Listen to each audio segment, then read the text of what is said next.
Robin Wilson, you're running as an independent in Louth. Why do you think people should vote for an independent?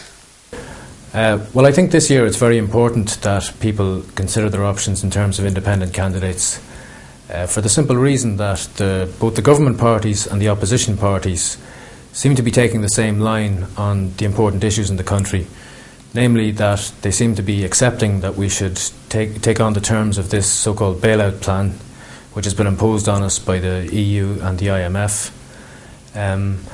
And there seems to be a consensus among them that this is the only option that we have. Now, the way parties work in this country is that there are 2 or 3 policy makers in each party, and they can direct maybe, say, 50 TDs to vote that way on a given issue. Now, the European Central Bank has sent representatives to all the main parties and laid down the law with them. So effectively, they're all singing from the same hymn sheet.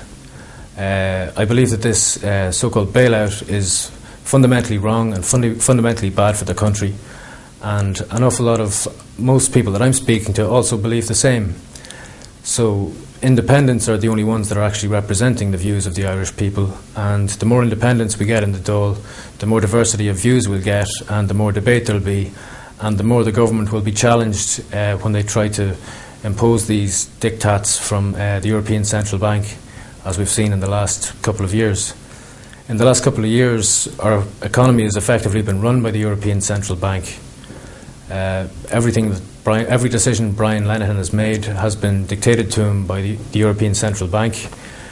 All the explanations he's given for what he's done have been pre-written for him by the European Central Bank.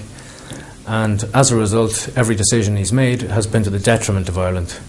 So I think this election, it's very important to get new voices in with new ideas, and people who aren't towing a party line just because others in their party have been persuaded to do so.